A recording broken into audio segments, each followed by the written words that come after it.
Rotary Youth Exchange is a huge program that's part of our district. It can change these students' lives, but it really does change everyone's life. All the volunteers that are involved, all the host families, the communities, the schools. It's an incredible thing. So where does it fit in? As you know, there are 7 areas of focus with Rotary International, and you're familiar with most of these, I'm sure. But this one, our program falls under peace building and conflict resolution. And the idea, of course, is to build peace in the world one student at a time through cross-cultural understanding. So a few terms that we use all the time. One is Essex. Who's Essex? Well, Essex is the Eastern State Student Exchange, and there are 33 districts of Rotary that are involved in Essex. We were all partners. So they're all Rotarians, they're all volunteers, and they go on the eastern seaboard of the United States up to Canada, and then all the way out. We just added a district in Florida and out to Bermuda. So they're all Rotarians just like you and me. But they are the overarching multi-district agency that manages the program and vets everybody, does all the background checks and trainings and matching. So inbounds, these are students from other countries that come into District 7570, and I assign them and place them with host clubs, host families in different communities across the district. Outbounds, these are American students within our district that I've sent out to other countries. So we have 6 inbounds right now, and we have 6 outbounds right now. That's a magic number because we are required by our relationship with Essex to send or to take in as many inbounds as we send outbound. And we usually, in years past have sent maybe 2 kids, and then we'd take 5 or 6. We've always taken more than we've sent. But post-COVID and after everything was shut down for a while, once the program revved up again, there's been a whole lot of interest in going outbound. So right now we're at 6 and 6. And those are the long-term students. So long-term means exchange for 10 to 11 months, the full academic year, ordinarily here, August to June. There's another little program that we have called short-term exchange, and this is a different animal altogether. It is a true family-to-family exchange. It goes on for about 3 or 4 weeks here, 3 or 4 weeks in another country. And the student and their family are matched to another student and their family directly. So they stay in that family's home and they bring that kid back and they stay in their own home. So it is more the kind of thing that happens in the summertime. We try and slate kids to go those 2 months in the summer. We have occasionally done a below the equator short-term exchange, but it's on a case-by-case basis because it does interfere with the academic year. So what's the impact everywhere? First of all, it helps us remember that international is our last name, and we need to keep a global focus.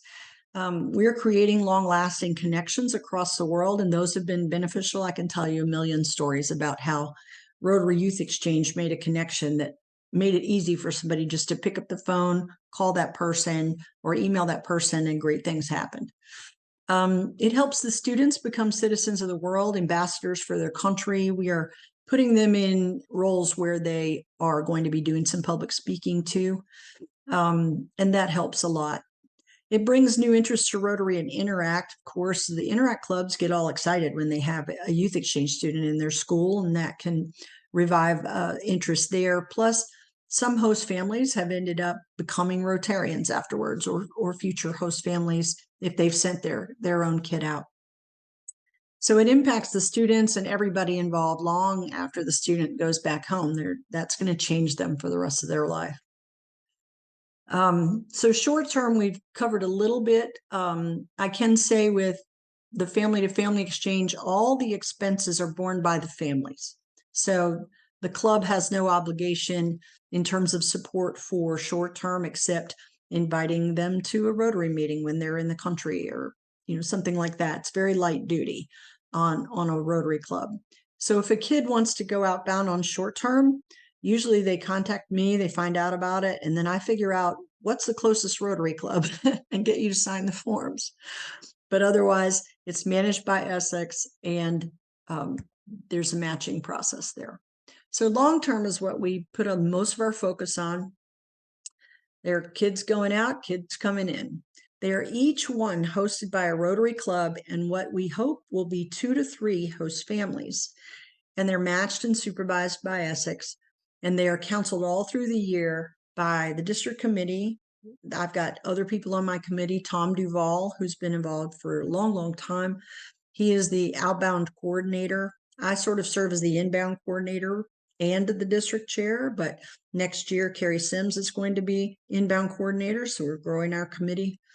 Barney Harrell out of Salem is going to be the short-term coordinator. So I have a district committee, but then in every single club, there's a youth exchange officer, a YEO.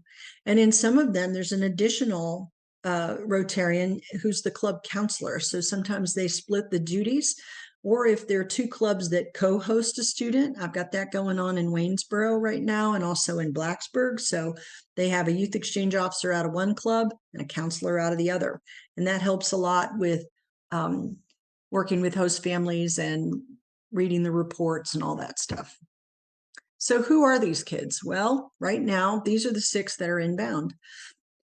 I'm going to say it. It looks like Nathan, but it's Nathan from France. And he is placed in Chatham. He goes by Nate. You can call him Nate at district conference. Benji from Slovakia is in Hillsville. Alana from Paraguay is in Martinsville. Philippa from Denmark in Blacksburg. Dima, whose real name is Dimitro, but he goes by Dima as his nickname, he's from Ukraine. And that one is a little bit different because it's a one-way exchange, obviously. And he is supported by some district funds of ours in Waynesboro. And then Aoi, who is in Winchester, she's from Japan. Who are the 6 we just sent out? Well, 5 of them have gone to their countries. I've got 1 more. I've got to get to the airport, but she's waiting on some visa documents. So right now, Eva Sherwood is in France. She's in Lyon, and she is sponsored by Floyd County Rotary.